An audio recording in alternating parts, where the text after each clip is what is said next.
करते हैं। सब लोग पंच परमेष्टि के स्मरण पूर्वक मंगलाचरण का पाठ करेंगे। हम मंगलाचरण का पाठ रोज इसलिए कर रहे हैं जिससे हम सबको भी मंगलाचरण याद हो जाए, और जब हमें मंगलाचरण याद हो जाएगा तो हम सब एक साथ दोहराएंगे तो हमें भी बहुत आनंद आएगा, सब एक साथ उस मंगलाचरण का पाठ करेंगे।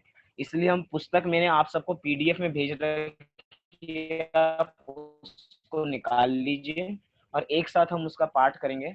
सभी लोग हाथ जोड़ लीजिए पंच परमेष्टि के स्मरण पूर्वक।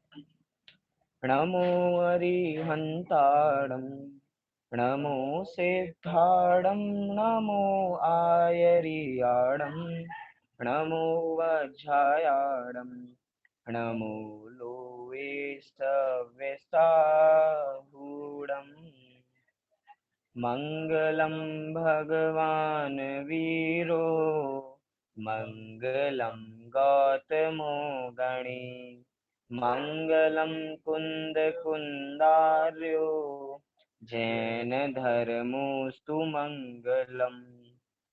आत्मा ज्ञानं स्वयं ज्ञानं, ज्ञानादन्यत् करोति किं, परभावस्य कर्तात्मा, मोहोऽयं व्यवहारिणाम्।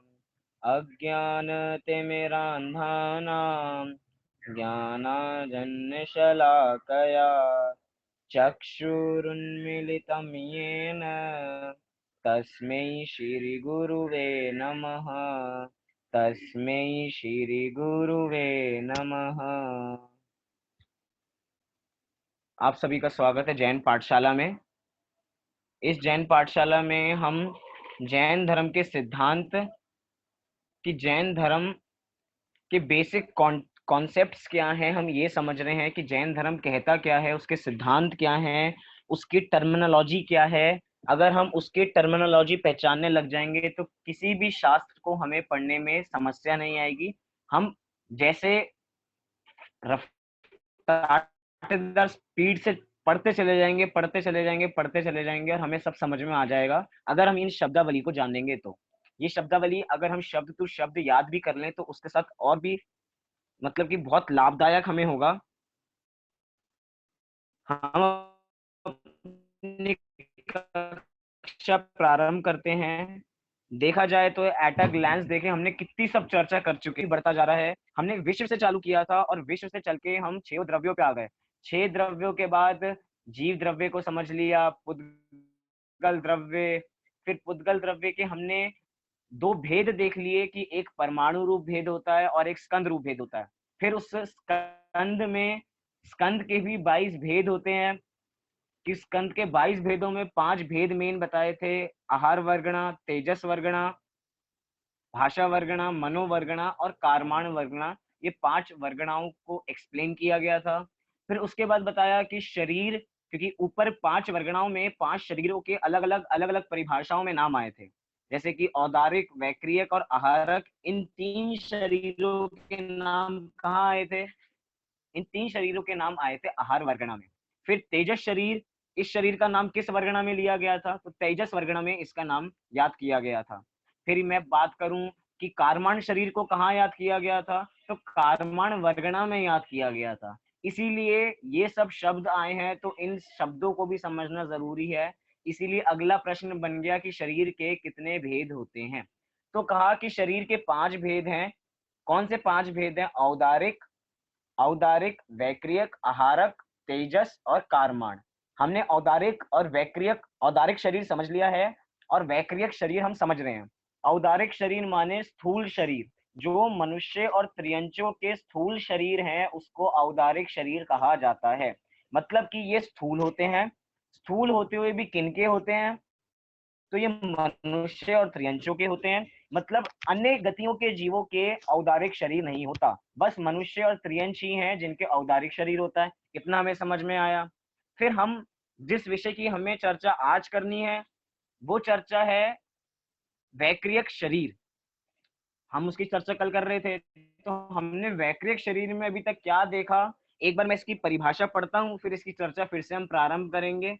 और आप सबको एक होमवर्क भी दिया था, अगर आपको याद हो, आपने कुछ खोजने का प्रयास किया हो, आज हमारे पास घर में भरपूर समय है, हम अपने समय विषय कषाय में ना करके जिनवाणी की खोज परख में लगाएं, तो हमें विक्रिया इनके बारे में और विशेष जानने को भी मिल सकता है। तो हम चर्चा कर रहे हैं वैक्रियक शरीर की। वैक्रियक शरीर होता क्या है, ये आखिर क्या काम है इस वैक्रियक शरीर का, किसके होता है, क्या क्या कर सकता है? तो इस परिभाषा में बताया, ये 31 नंबर का प्रश्न है, पेज नंबर 10। प्रश्न है, वैक्रियक शरीर किसे कहते हैं? क्या कहा, वैक्रियक शरीर किसे कहते हैं? तो उत्तर दिया, जो छोटी बड़ी, पृथक, अपृथक आदि अनेक क्रियाओं को करे, ऐसे देव और नारकियों के शरीर को वैक्रियक शरीर कहते हैं। और मैंने वैक्रियक का अर्थ बताया था, एक होती है क्रिया और एक होती है विशेष क्रिया। मतलब जो सामान्य क्रिया सब ना कर सके उसे कहते हैं विशेष क्रिया। मतलब कि अगर यहाँ पे परिभाषा में देव और नारकियों को भी याद किया, मतलब ये वैक्रियक शरीर देव और नारकियों को ही होता है और किसी को वैक्रियक शरीर नहीं होता है।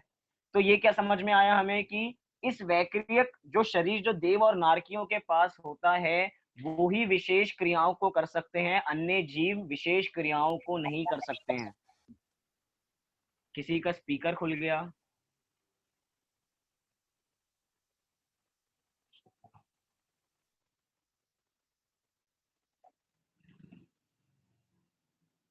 अन्य मनुष्य और त्रियंच अनेक छोटी बड़ी पृथक अपृथक क्रियाएं नहीं कर सकते हैं, मात्र देव और नारकी ही कर सकते हैं। या अगर थोड़ा और इसके बारे में डिटेल जानना चाहें, तो जिनके उत्पाद जन्म होता है, जिनके उत्पाद जन्म होता है, उन सबके कौन सा शरीर होता है? उन सबके वैक्रियक शरीर होता है। और उत्पाद शरीर वालों के वैक्रियक शरीर होता है, तो कौन कौन सी गति वालों के उत्पाद शरीर होता है, उत्पाद जन्म होता है? तो कहा देव और नारकियों के। देव और नारकियों के उत्पाद जन्म होता है, और जिनके उत्पाद जन्म होता है उनको ये वैक्रियक शरीर होता है, और उनमें देव और नारकी आते हैं। ऐसे ही जो औदारिक शरीर था, औदारिक शरीर मनुष्य और त्रियंचों को होता है, तो जो गर्भज और समूर्छन होते हैं उनके ये औदारिक शरीर होता है, और ये मनुष्य और त्रियंचों को ही होता है। ये थोड़ी विशेष जानकारी है। थोड़ा सा सामान्य विषय से विशेष विषय भी जानेंगे तो हमारा ज्ञान वृद्धि को ही प्राप्त होगा, कुछ कम नहीं होगा। जितना पुस्तक में लिखा है उतना तो हम संपूर्ण जानेंगे ही, लेकिन जो एक्स्ट्रा नॉलेज है थोड़ा वो जानने का भी हम प्रयास करेंगे। कल का एक होमवर्क जो मैंने आप सबको दिया था, इस परिभाषा में शब्द हैं, इस शरीर की जो स्पेशलिटी है, जो विशेष क्रियाएं कर सकता है, तो लिखा है यहाँ पे, जो छोटी बड़ी, पृथक अपृथक आदि अनेक क्रियाएं कर सकता है। दो शब्द आ गए, छोटी बड़ी। इतना तो हमें समझ में आता है, छोटी बड़ी कि शरीर को छोटा बना लेना, चाहे बड़े से बड़ा बना लेना, या मोटा बना लेना, या छोटा बना लेना, ये होता है छोटा बड़ा। शरीर का वेश बड़ा कर लेना, कोई कार्टून हो तो बहुत अपने को बहुत बड़ा कर लेता है, कोई अपना हाथ लंबा कर ले, ये सब छोटा बड़ा करना हो गया, जो हम कार्टून्स में देखते हैं या अन्य अन्य जगहों पे देखते हैं, कि जो छोटी बड़ी क्रियाएं कर सके। आप सबके लिए होमवर्क था, उसका समय आ गया है, पृथक अपृथक क्रिया। यहाँ पे लिखा कि जो वैक्रियक शरीर वाले होते हैं वो छोटी बड़ी क्रियाओं के साथ साथ पृथक और अपृथक क्रिया भी कर सकते हैं। तो वो पृथक और अपृथक क्रिया कौन सी होती है? मैं अभी 2 मिनट के लिए माइक खोलूंगा, अगर किसी को आए, किसी ने खोज की हो, तो वो बताने का प्रयास करें कि पृथक अपृथक क्रिया क्या होती है। सब सब सब सब सब लोग देवों एक के एक करके बताइए। हाँ जी। देवों के पृथक क्रिया होती है। हाँ जी। देवों की पृथक क्रिया होती है और नारकियों की अपृथक क्रिया होती है। ये तो आपने बता दिया किसके हाँ, होती है, मैं ये पूछ रहा हूँ ये होती क्या है? पृथक क्रिया जो अपने शरीर को अलग करके दूसरे शरीर बना लेते हैं उसे पृथक क्रिया कहते हैं, और जो अपने शरीर से ही हाँ अनेक जी, विक्रिया करते हैं उनको अपृथक क्रिया कहते तो बढ़िया। अभी आपके सामने जो उत्तर दे रही हैं वो खुद एक प्रबुद्ध श्रोता भी हैं और प्रबुद्ध वक्ता भी हैं। वो अपना भी ज्ञान बढ़ाती हैं और दूसरों का भी ज्ञान बढ़ाती हैं। उन्होंने बिल्कुल सही उत्तर दिया। मैं आप सबको फिर से म्यूट करता हूँ, क्योंकि जो मुझे उत्तर चाहिए था वो मिल गया। जिसको अन्य को भी उत्तर जिसने खोजा वो मुझे अलग से भेज के बता सकता है कि उन्होंने क्या क्या खोजा। हैं।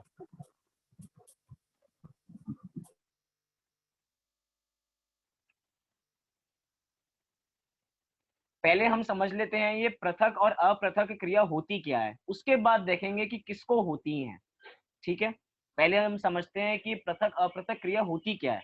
अगर हम पृथक का अर्थ दूसरा सामान्य हिंदी में देखें तो भिन्न, अलग होना, ये पृथक का मतलब है। और अपृथक माने कि भिन्न नहीं होना, साथ साथ रहना, ये इसका सामान्य अर्थ है, पृथक और अपृथक। तो देवों में ऐसी कौन सी क्रियाएं होती हैं जिसके कारण वो पृथक और अपृथक क्रियाएं कर लेते हैं। तो सर्वप्रथम हम समझते हैं कि पृथक क्रिया क्या होती है। पृथक पृथक क्रिया का मतलब होता है भिन्न क्रिया, उससे अलग क्रिया। जैसे कि बहुत सारे हमने कहानी सुनी होंगी या देखा होगा कि एक शरीर अपना मूल शरीर रहते हुए अन्य शरीर कहीं और भेज देना, इसको कहा जाता है पृथक शरीर। जैसे कि हमने देखा होगा बहुत सारे स्वर्ग होते हैं, तो बहुत सारे स्वर्गों में देव अपना मूल शरीर तो अपनी जगह छोड़ के जाते हैं और विक्रिया से दूसरा शरीर बना के अन्य स्वर्गों में चले जाते हैं, विचरण करने निकल जाते हैं या किसी काम से चले जाते हैं। तो मतलब क्या है, पृथक क्रिया। अपना उनका मूल शरीर तो एक साथ रहता है, उनका मूल शरीर तो उधर ही है जहां पे जिस स्वर्ग के वो देव हैं। जैसे पांचवें स्वर्ग के वो देव हैं, तो पांचवें स्वर्ग में उनका मूल शरीर रहेगा और मूल शरीर रहते हुए एक अलग शरीर बना लेना विक्रिया से, मतलब मूल शरीर वहीं पे है और अन्य स्वर्गों में भ्रमण करने जा रहा है दूसरा शरीर, तो इसको कहा जाता है पृथक क्रिया, अलग क्रिया कर लेना।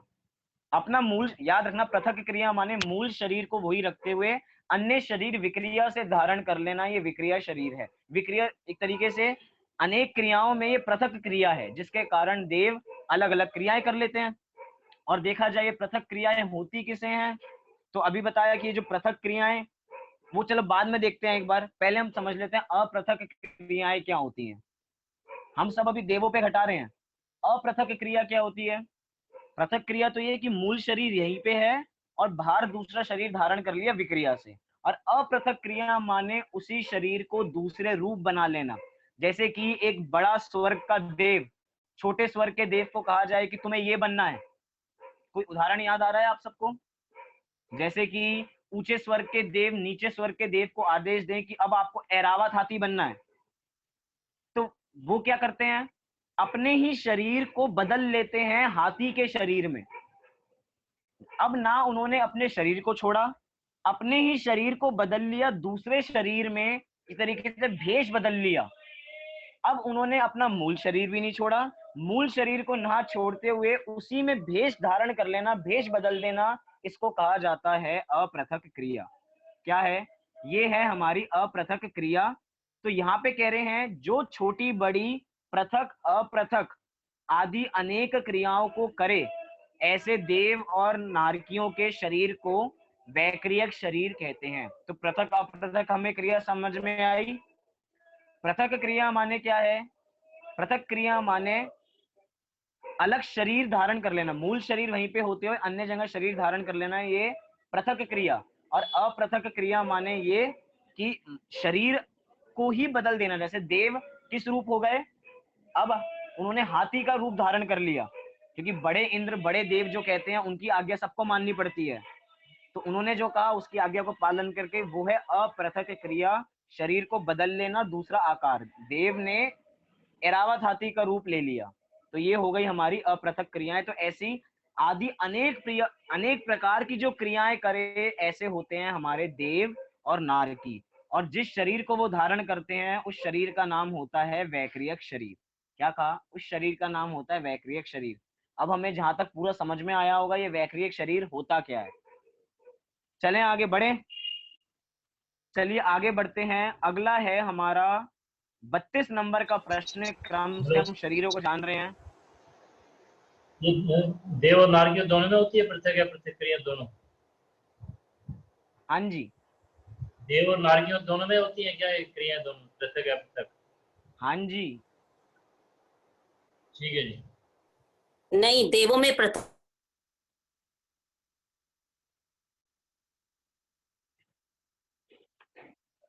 हेलो, चलिए अब हम देख रहे हैं 32 नंबर का प्रश्न। 32 नंबर के प्रश्न में कहा जा रहा है कि आहारक शरीर किसे कहते हैं। क्या प्रश्न है, आहारक शरीर किसे कहते हैं। एक बार इसका उत्तर पढ़ते हैं। आपने अगर पहले से पढ़ के रखा हो तो इसकी परिभाषा थोड़ी बड़ी है, इसलिए थोड़ा धैर्य रखना। मैं पूरी परिभाषा पढ़ूंगा, फिर तोड़ तोड़ के हम इसको समझेंगे कि परिभाषा कहती क्या है। चलिए, आहारक शरीर। आहारक रिद्धिधारी छठवें गुणस्थान वर्ती मुनि को तत्वों के संबंध में कोई शंका होने पर अथवा जिनाल्य आदि की वंदना करने के लिए उनके मस्तक से एक हाथ प्रमाण स्वच्छ सफेद सप्त धातु रहित पुरुषाकार जो पुतला निकलता है उसे आहारक शरीर कहते हैं। उसे क्या कहते हैं? उसे आहारक शरीर कहते हैं। बहुत सारी बातें हैं कि इसमें बहुत सारे प्रश्न बन सकता है। ये आहारक शरीर किसको होता है, कब होता है, कैसे होता है? 3 प्रश्न बनेंगे, मतलब एक प्रश्न के 3 टुकड़े कर सकते हैं हम। ये जो आहारक शरीर है वो किसको होता है, पहला प्रश्न। ये आहारक शरीर कब होता है, दूसरा प्रश्न। और ये आहारक शरीर कैसे होता है, तीसरा प्रश्न। तो हमारे 3 प्रश्न हो गए।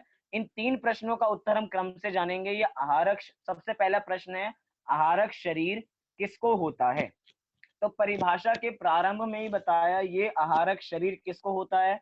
रिद्धिधारी छठवें गुणस्थान वर्ती मुनिराजों को होता है। क्या कहा?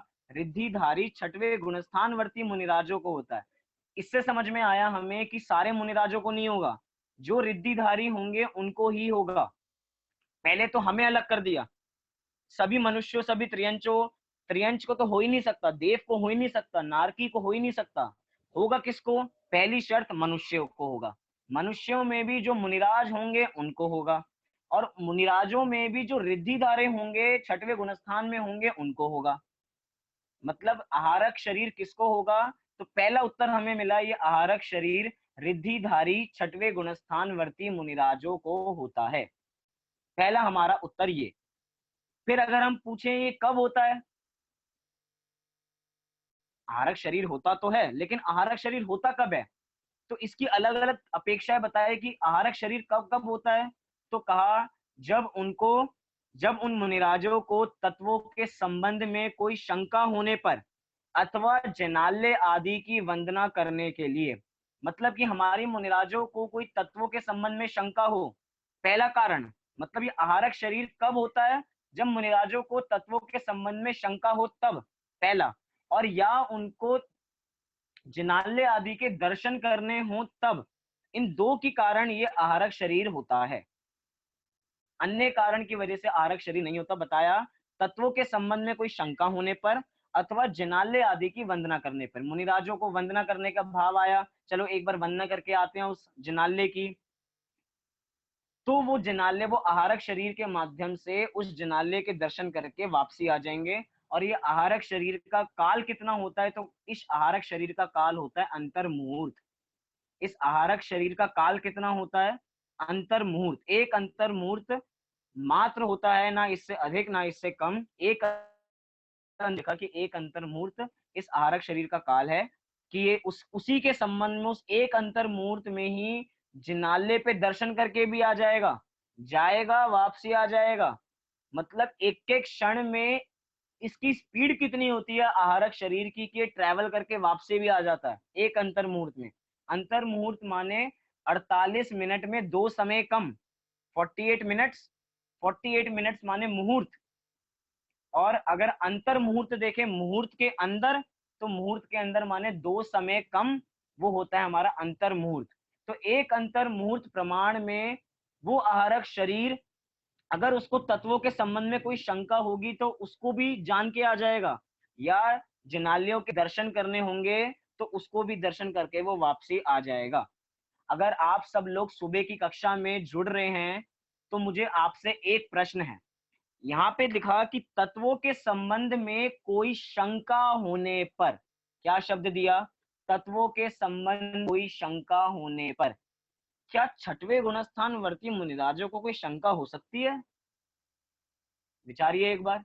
हम तो कह रहे हैं हम सुबह की कक्षा पढ़ें, कोई सुबह की कक्षा बहुत ध्यान से सुनता हो, तो हमने निशंकित अंग में बात की कि मुनिराजों को किसी प्रकार की शंका नहीं होती। मुनिराजों को क्यों? सम्यक दृष्टि जीव को किसी प्रकार की शंका नहीं होती। और यहाँ पे कह रहे हैं तत्वों के संबंध में शंका होने पर, तो तत्वों के संबंध में कैसी शंका हो गई अब? और यहाँ पे तो छठवें गुणस्थानवर्ती मुनिराजों की बात कर रहे हैं, उनको तत्वों के संबंध में शंका। तो यहाँ पे हमें समझना पड़ेगा कि तत्वों के संबंध में शंका का मतलब क्या है।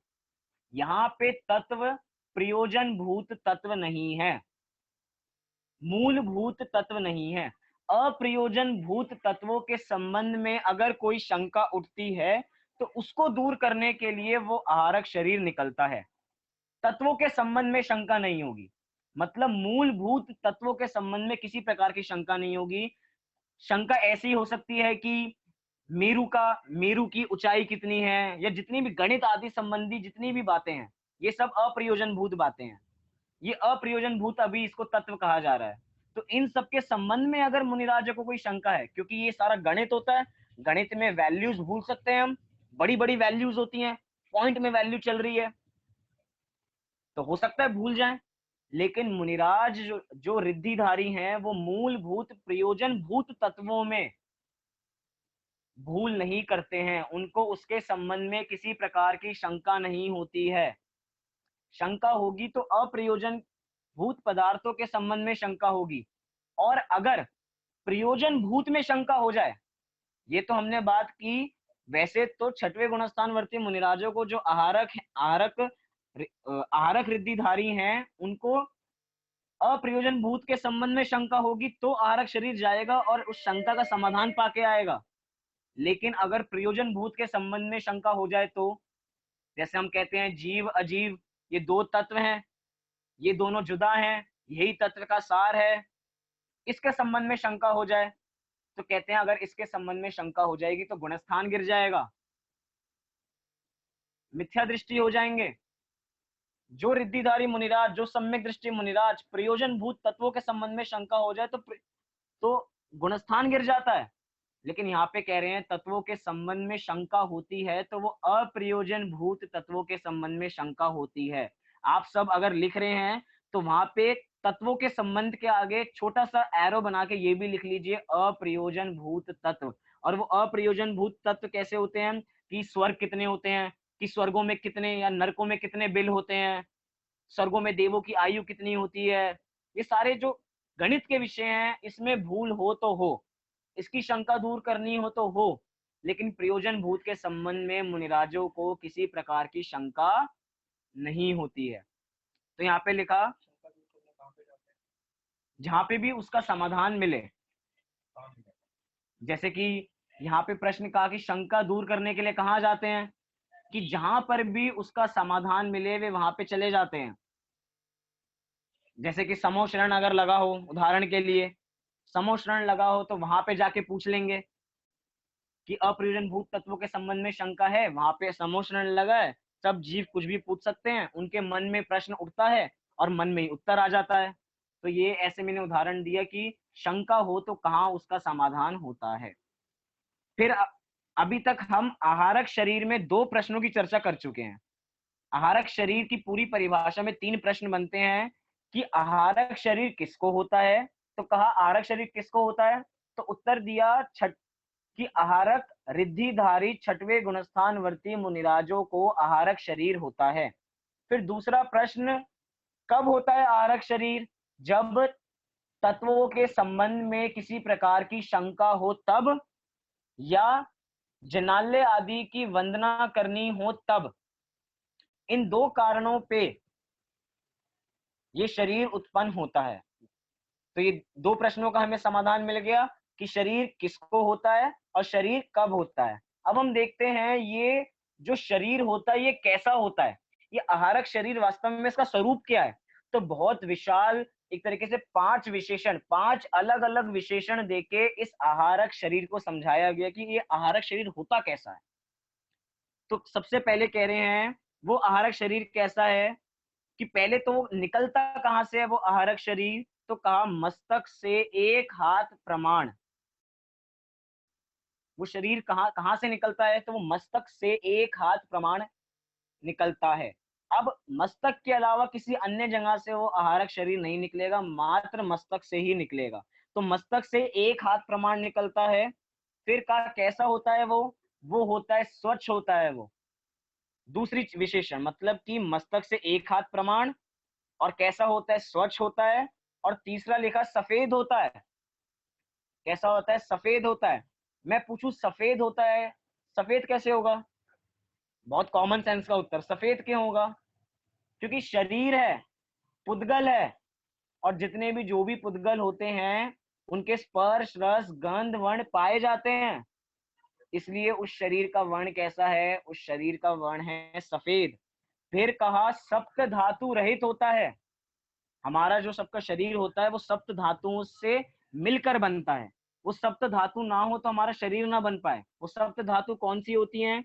वो होती है रक्त, एक रस, रस, रक्त, मांस, मेद, अस्थि, वीर्य और शुक्र।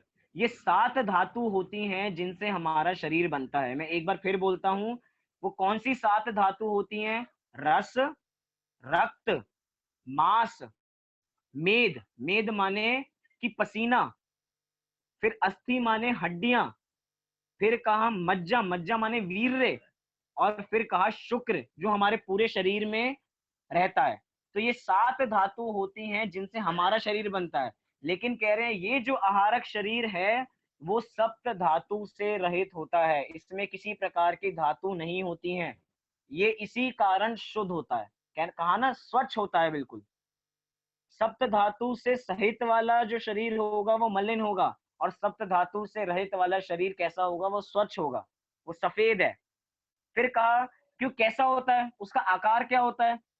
क्योंकि हर का प्रदेशत्व गुण होता है सब में। जिस शक्ति के कारण वस्तु का कोई ना कोई आकार हो, तो इसका आकार क्या है? तो कहा ये पुरुषाकार होता है। ये आहारक शरीर कैसा होता है? ये पुरुषाकार होता है। तो बहुत सारी बातें हो गई इस शरीर के संबंध में।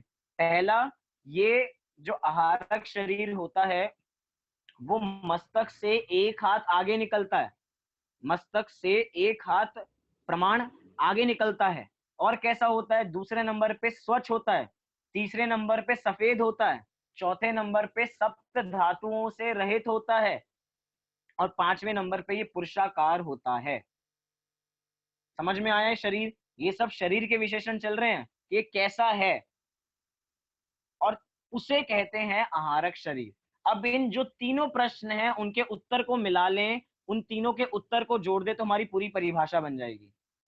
मैं पूरी परिभाषा पढ़ देता हूं। पहला प्रश्न कि किसको होता है? तो छठवें गुणस्थान जो रिद्धिधारी मुनिराज हैं, जो आहारक रिद्धिधारी छठवें गुणस्थान वर्ती मुनिराज हैं, उनको होता है। कब होता है? तो वो कहा कि तत्वों के संबंध में शंका होने पर या जिनालय आदि की वंदना करने पर होता है। और कैसा होता है? तो मस्तक से एक हाथ प्रमाण, स्वच्छ, सफेद, सप्त धातुओं से रहित एवं पुरुषाकार होता है। और इन तीनों को मिला दो तो उसे कहते हैं आहारक शरीर। क्या कहते हैं उसे? आहारक शरीर। अब मैं चाहूंगा कि अब आपको पूरी परिभाषा समझ में आ गई होगी, और जहां तक याद भी हो गई होगी। इस पूरी परिभाषा को 3 में बांट लें, किसको, कब और कैसे। ये 3 प्रश्न बना लेंगे तो हमें पूरी परिभाषा एक बार में याद हो जाएगी। आहारक शरीर किसे कहते हैं? चलिए आगे बढ़ते हैं, देखते हैं हम अपना अगला शरीर। अपना से माने अपना तो कोई शरीर नहीं है, अगले क्रम पे कौन सा शरीर आता है इसके संबंध में थोड़ी चर्चा करते हैं। अगला प्रश्न है 33 नंबर का प्रश्न, जो कहता है कि तेजस शरीर किसे कहते हैं? क्या कहा? तेजस शरीर किसे कहते हैं? अभी अभी आप कुछ समय पहले ही इस तेजस शरीर का नाम सुन के आए हो। कहाँ सुन के आए हो? तेजस वर्गणा में पढ़ के आए हो कि जिस पुद्गल स्कंद से, मतलब जिस वर्गणा से ये तेजस शरीर बनता है उसे तेजस वर्गणा कहते हैं। मतलब आपने शब्द तो सुना हुआ है, अब बस ये जानना बचा है कि ये तेजस शरीर करता क्या है, इसका परिभाषा क्या है, इसका स्वरूप क्या है। तो यहाँ पे उसका बहुत सुंदर उत्तर दिया। इसका उत्तर ये है, औदारिक, वैक्रियक, आहारक। जो 3 शरीरों की हम परिभाषा भी पहले पढ़ के आए, अभी अभी पढ़ी हमने, औदारिक, वैक्रियक, आहारक। इन 3 शरीर में, इन तीनों शरीरों में कांति उत्पन्न करने वाले शरीर को तेजस शरीर कहते हैं। इन तीनों शरीरों में कांति उत्पन्न करने वाले, मतलब तेज उत्पन्न करने वाले, चमक उत्पन्न करने वाले जो पदार्थ है, जिस शरीर की चर्चा कर रहे हैं उस शरीर का नाम है तेजस शरीर। और ये तेजस शरीर किन किन के पास होता है? जिनका औदारिक शरीर होता है, जिनका वैक्रियक शरीर होता है और जिनका आहारक शरीर होता है। इन तीनों शरीर के धारियों के पास ये तेजस शरीर होता है, जिसके कारण शरीर में कांति उत्पन्न होती है, तेज उत्पन्न होता है। मतलब पहले जो हमने परिभाषा पढ़ी थी, थोड़े परिभाषा में कंफ्यूज हो जाते हैं हम आहार वर्गणा की परिभाषा में और तेजस शरीर की परिभाषा में थोड़ा कंफ्यूज हो जाते हैं, क्योंकि दोनों की परिभाषाओं में ये तीन शब्दाएं हैं, औदारिक, वैक्रियक और आहारक। आहार वर्गणा की परिभाषा याद कीजिए तो वहां पे है, जिस पुद्गल स्कंद से औदारिक, वैक्रियक, आहारक शरीर बना है। मतलब ये तीन शरीर का कारण क्या है? आहार वर्गणा। अब इन शरीर में कांति उत्पन्न करने का कारण क्या है? तो कहा वो तेजस शरीर। मतलब दोनों में अंतर हो गया। औदारिक, वैक्रियक, आहारक, इन तीन शरीरों में कांति उत्पन्न करने का काम कौन है? इसका कर्ता कौन है? तो कहा तेजस शरीर है। इन शरीर में कांति उत्पन्न करने का काम मैं नहीं करता, शरीर में चमक मैं नहीं लाता। वो बढ़िया से बढ़िया क्रीम लगा के जो लोग चैलेंज करते हैं कि अगर आप गोरे नहीं होगे तो 1 करोड़ रुपए आपके वापसी, ये वो बात नहीं चल रही। तेज उससे उत्पन्न नहीं होता, वो शरीर है जिसके कारण तेज उत्पन्न होता है, कांति उत्पन्न होती है। और किस किस शरीर में? औदारिक, वैक्रियक और आहारक। और अपना शरीर कौन सा है? अपना शरीर औदारिक है, वैक्रियक है या आहारक है? तीनों का स्वरूप पढ़ लिया हमने। तो हमारा शरीर औदारिक भी नहीं है, सॉरी हमारा शरीर आहारक भी नहीं है। आहारक क्यों नहीं? क्योंकि आहारक तो मुनिराजों के होते हैं। फिर वैक्रियक क्यों नहीं? क्योंकि वो तो देव और नारकियों को होते हैं, तो हम देव और नारकी तो है नहीं। फिर ये किसको कहा? हमारा शरीर कौन सा हुआ? हमारा हुआ औदारिक, जो होता है मनुष्य और त्रियंचों को। तो हम में जो कांति उत्पन्न हो रही है वो इस तेजस शरीर के कारण उत्पन्न हो रही है, इसके पीछे और दूसरा कोई कारण नहीं है। इतना समझ में आया? अब जल्दी से हम अगली परिभाषा पढ़ लेते हैं, फिर एक विषय पे चर्चा करेंगे जो बहुत मजेदार है, आपको सोचने पे थोड़ा सा मजबूर करेगी, बहुत मजा आएगा उस चर्चा में। जल्दी से देख लेते हैं हम अपना कारमान शरीर। 34 नंबर का प्रश्न कहता है कि कारमान शरीर किसे कहते हैं? अब तो आप परिभाषा बनानी सीख गए होंगे कि परिभाषा कैसी बनेगी। कारमान शरीर भी हम कहीं ना कहीं पढ़ के आए हैं, याद करेंगे तो। कारमान वर्गणा में हमने कारमान शरीर को याद किया था, तब कहा था जिस पुद्गल स्कंद से ये कारमान शरीर बनता है उसे कारमान वर्गणा कहते हैं। अब कह रहे हैं ये कारमान शरीर क्या है? तो उत्तर है आठों कर्मों के समूह को कारमान शरीर कहते हैं। जब आठों कर्मों का समूह हो जाता है, जब 8 कर्म आपस में आ जाते हैं, उसके समूह को कहा जाता है कारमान शरीर। हमें 8 कर्मों के नाम पता ही है, ज्ञानावर्णी, दर्शनावर्णी, मोहिनीय, अंतराय, वेदनीय, नाम, आयु, गोत्र, ये 8 कर्म होते हैं। इन 8 कर्मों के समूह का नाम क्या है? कारमान शरीर। क्या है? कारमान शरीर। चलिए अब थोड़ी मजेदार चर्चा करते हैं। ये तो हमारी टेक्निकल बातें हो गई जो अभी तक हमने देखी। कल मैंने आपको बताया था इन 5 शरीरों के बारे में एक विशेष चर्चा, कि ये जितने भी 5 शरीर हैं ये क्रम क्रम से सूक्ष्म होते जाते हैं।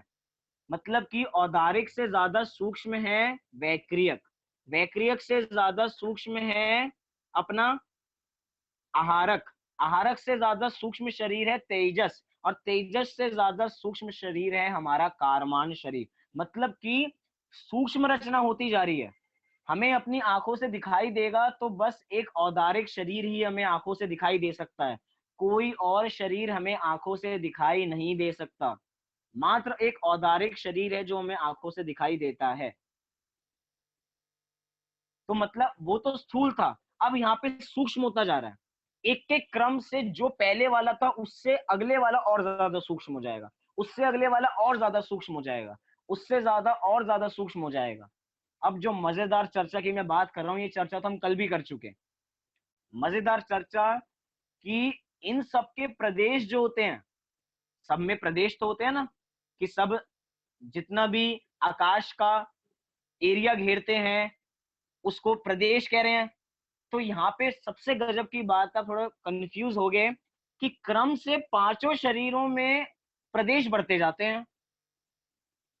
मतलब कि ये तो हमने समझा कि एक एक शरीर आगे आगे जाते जाते सूक्ष्म है, लेकिन आगे आगे जाते जाते जाते उनके प्रदेश बढ़ते जाते हैं। मतलब कि औदारिक शरीर से ज्यादा प्रदेश वैक्रियक शरीर में है, वैक्रियक शरीर से ज्यादा प्रदेश किसमें है, वैक्रियक शरीर से ज्यादा प्रदेश आहारक में है, आहारक से ज्यादा प्रदेश तेजस में है, और तेजस से ज्यादा प्रदेश कारमाण में है। अब एक मन में एक शंका उत्पन्न हो रही होगी, थोड़ी जिज्ञासा होगी। अभी तो एक तरफ आप कह रहे हो कि शरीर सारे सूक्ष्म हो रहे हैं, और एक तरफ कह रहे हो प्रदेश बढ़ता जा रहा है इनका। ये तो बड़ी उल्टी बात हो गई। अगर प्रदेश बढ़ेगा तो शरीर स्थूल होने चाहिए। अगर कोई व्यक्ति ज्यादा मोटा होता जाएगा तो जगह ज्यादा घेरेगा। मतलब ये तो ऐसी बात हो गई, वो खाता तो बहुत जा रहा है लेकिन पतला होता जा रहा है। ये कैसी बात है? मतलब कि शरीर तो सूक्ष्म होता जा रहा है, शरीर सूक्ष्म होता जा रहा है लेकिन प्रदेश बढ़ते जा रहे हैं। औदारिक से वैक्रियक में प्रदेश बढ़ गए, वैक्रियक से आहारक में बढ़ गए। और बढ़ते भी कैसे हैं? एक दो नहीं बढ़ते बस। तत्वार्थ सूत्र पढ़े या सर्वार्थ सिद्धि पढ़े तो एक एक नहीं बढ़ रहे हैं। कैसे बढ़ रहे हैं? असंख्यात गुणा बढ़ रहे हैं। मतलब कि औदारिक, अपने औदारिक शरीर से वैक्रियक शरीर के प्रदेश असंख्यात गुणा बढ़ जाते हैं। कितने गुणा? असंख्यात गुणा। फिर वैक्रियक शरीर से आहारक शरीर के प्रदेश असंख्यात गुणे बढ़ जाते हैं। अब बात आती है आहारक से तेजस की। आहारक से तेजस शरीर के जो प्रदेश बढ़े, वो प्रदेश असंख्यात गुणे में नहीं बढ़े, वो बढ़े अनंत गुणे में। मतलब अनंत गुणे प्रदेश बढ़ गए। ये साइंस तो हमें समझ में नहीं आ रही। प्रदेश बढ़ते जा रहे हैं, प्रदेश बढ़ते जा रहे हैं, और शरीर सूक्ष्म होता जा रहा है, शरीर सूक्ष्म होता जा रहा है। ये कैसी बात है? मतलब आहारक शरीर से तेजस शरीर पे पहुंचे तो वो प्रदेश अनंत गुणे बढ़ गए, और तेजस शरीर से कार्मण शरीर पे जैसे ही जाएंगे तो उसकी अपेक्षा अनंत गुणे और बढ़ जाएंगे। मतलब कि आहारक से तेजस तो अनंत गुणे है ही, और तेजस से कार्मण पे जब जंप किया, उससे कंपैरिजन किया तो और अनंत गुणे बढ़ गए। मतलब कि प्रदेश बढ़ते जा रहे हैं और साइज छोटा होता जा रहा है। प्रदेश जो जिसको कह रहे हैं सूक्ष्म होता जा रहा है। हम तो कह रहे हैं अगर किसी का प्रदेश बढ़ेगा तो वो वस्तु अच्छी तरह नजर आनी चाहिए। एक छोटा सा जो बहुत पतला सा व्यक्ति हो, वो अगर पेड़ के पीछे जाके छुप जाए तो नहीं दिखेगा, लेकिन एक बहुत मोटा सा व्यक्ति इतने पतले से पेड़ के पीछे जाके छुप जाए तो आराम से दिख जाएगा। क्यों? हम कहेंगे उसके प्रदेश बढ़ रहे हैं, वो प्रदेश बढ़ रहा है तो दिख रहा है हमें। लेकिन यहाँ पे तो उल्टी बात हो गई। यहाँ पे कह रहे हैं सूक्ष्म होता जा रहा है, सूक्ष्म होता जा रहा है लेकिन प्रदेश बढ़ते जा रहे हैं, प्रदेश बढ़ते जा रहे हैं। और एक दो नहीं, असंख्यात गुणे, अनंत गुणे। मतलब कि प्रथम 3 शरीरों में तो असंख्यात गुणे हैं, और बाकी के 2 शरीरों में अनंत गुणे बढ़ रहे हैं प्रदेश। ये कैसे बात हो गई? तो वही शास्त्रों का पहले उदाहरण देख लेते हैं, उसके बाद अपना उदाहरण देखेंगे थोड़ा और आसानी से समझने के लिए। शास्त्रों में उदाहरण दिया, जैसे कि जो रुई होती है। क्या कहा? हमें यहाँ पे 2 चीजें उदाहरण में लेनी है, एक रुई और एक लोहा। क्या उदाहरण लेना है? रुई और लोहे का। रुई के प्रदेश कितने ही हो, मतलब रुई हमें दिख ज्यादा सकती है। एक रुई के प्रदेश और एक लें किसके प्रदेश? लोहे के प्रदेश। लोहे के प्रदेश, एक लोहे का बाटा लें और रुई बहुत सारी ले लें उसके बदले में। वो लोहे के बाटे में जितने प्रदेश हैं वो रुई से अधिक हैं, लेकिन अधिक होते हुए भी वो जगह कम घेरते हैं। मतलब कि रुई के मुकाबले में उस लोहे के बाटे के प्रदेश बहुत हैं, सैकड़ों प्रदेश बढ़ जाते हैं। इतने प्रदेश बढ़ने पे भी, अनंत प्रदेश बढ़ने पे भी क्या है, वो छोटा लगता है। रुई हम ले आए 100 किलो, और उसके सामने एक 100 किलो का बाटा। अब रुई कितनी जगह जगह घेरेगी, वो प्रदेश कितने घेरेगी? और वही एक लोहे का बाटा, वो भी उतने ही का, लेकिन वो जगह बहुत कम घेर रहा है। जगह कम कैसे घेर रहा है? मतलब वो सूक्ष्म है। मतलब कि जितने भी स्कंद होते हैं, स्कंद में एक ऐसी विशेष रचना होती है जिसके कारण वो सूक्ष्म भी हो जाए लेकिन उसके प्रदेश बढ़ते जाते हैं। ऐसी विशेष संरचना उसमें पाई जाती है। हम सब घर पे इतने दिनों से हैं तो बहुत सारे घर पे पकवान भी बना रहे होंगे। तो अगर पकवानों का एक उदाहरण देखें कि सूक्ष्म शरीर सूक्ष्म होते जा रहे हैं और प्रदेश बढ़ते जा रहे हैं, तो उदाहरण लें हम 5 प्रकार के लड्डुओं का। सबको लड्डू खाना पसंद है, लेकिन भाव नहीं करना लड्डू खाने के। अभी रात हो गई है, रात को कुछ नहीं खाना चाहिए। हम उदाहरण ही देखेंगे 5 प्रकार के लड्डुओं का। वो ऐसे 5 प्रकार के लड्डू जो एक दूसरे से कम होते जा रहे हैं साइज में, लेकिन प्रदेश बढ़ते जा रहे हैं।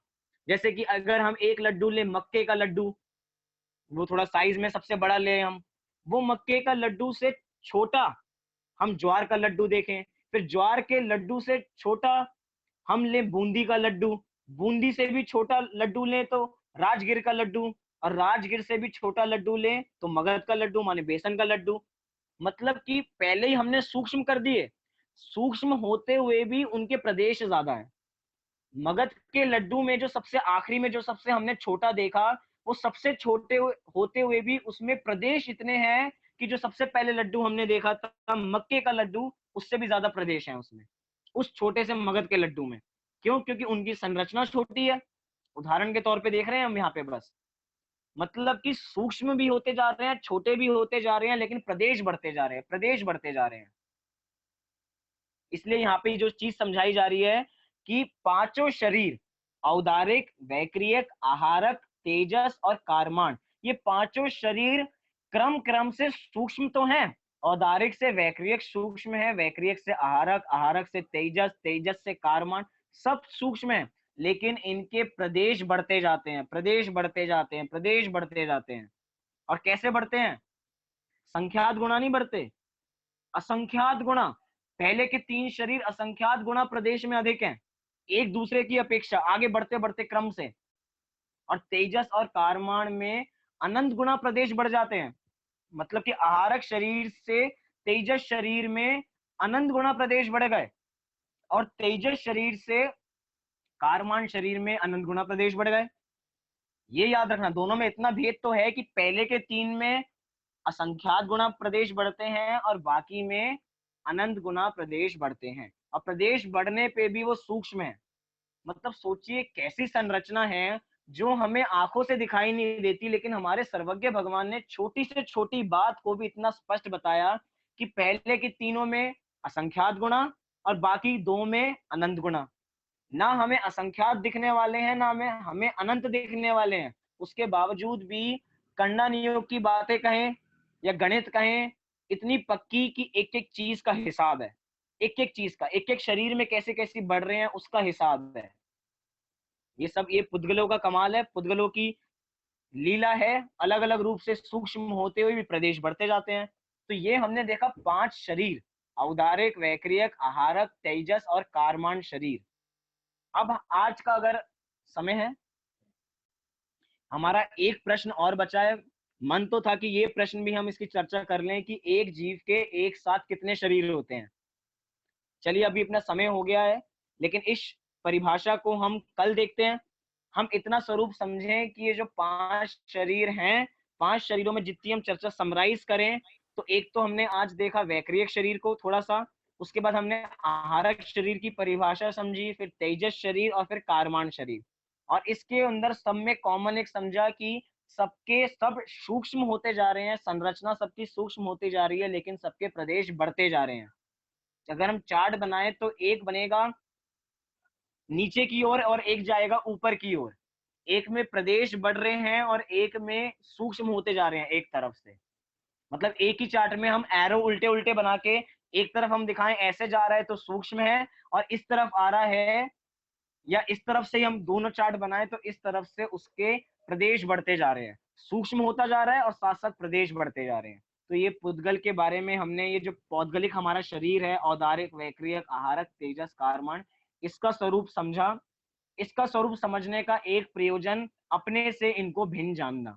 ये अपने नहीं है, ये पराये हैं, ये पड़ोसी हैं। इनमें ममत करने से कुछ नहीं होने वाला, इनमें कांक्षा करने से कुछ नहीं होने वाला, इनकी इच्छा रखने से, इनको स्वस्थ रखने से, शरीर की स्थिति बनाने से, बॉडी बिल्डिंग करने से, जिम जाने से, शरीर को पुष्ट करने से कुछ नहीं होगा। अपने मिथ्यात्व भी बढ़ने वाला है। शरीर पे दृष्टि मतलब कि मिथ्यात्व की ओर हमारा मार्ग और बढ़ता जा रहा है, मिथ्यात्व और गहरा होता जा रहा है। तो यहाँ पे तो कह रहे हैं पुद्गल का स्वरूप भी समझाया जा रहा है, तो भेद विज्ञान की दृष्टि से समझाया जा रहा है कि हम भेद विज्ञान करें तो हम अपने को इन सब शरीरों से भिन्न जाने, अपना कल्याण करें। इसी मंगल भावना से अपनी बात को अभी के लिए विराम देता हूँ। और कल सुबह की जो कक्षा रहती है सुबह 8:30 बजे, वो यथा समय रहेगी। कल हम उपगुहन अंग पे चर्चा करेंगे, तो सभी लोग एकत्रित होवे। और एक और विशेष सूचना है कि संडे, तारीख क्या है, 19 तारीख की रात्रि में, 19 तारीख की रात्रि में एक विशेष गोष्ठी का आयोजन किया जाएगा, जिसके अंदर सारे जो वक्तागण होंगे वो श्री टोडरमल दिगंबर जैन सिद्धांत महाविद्यालय के होंगे। उसमें मेरा भी एक वक्तव्य है। उस संडे के दिन हम कक्षा को गौण करते हुए मैं आपसे अनुरोध करूंगा, मैं आप सबको लिंक भेज दूंगा उसका, आप सब उस में जुड़े। उसमें अनेक अनेक विद्वान होंगे, शांति जी होंगे, आदरणीय शांति जी होंगे, आदरणीय संजीव जी होंगे, आदरणीय अच्युत कांत जी होंगे। ये इन सब की अध्यक्षता में एक बहुत सुंदर गोष्ठी होगी, और आप गोष्ठी का विषय जानोगे तो आप बहुत खुश हो जाओगे। जो हम अभी पढ़ रहे हैं लघु जैन सिद्धांत प्रवेशिका, उसी के विषय पे एक बहुत सुंदर गोष्ठी है, जिसमें हम द्रव्य गुण पर्याय इन पे चर्चा करेंगे। तो वो उस गोष्ठी का समय याद रखना, उस गोष्ठी का समय है 7 बजे। उस गोष्ठी में हम जुड़े और अपना लाभ लेवें। इसी मंगल भावना से भी की बात को विराम देता हूँ। सभी अपने स्थान से 9 बार नमोकार मंत्र का पाठ करेंगे।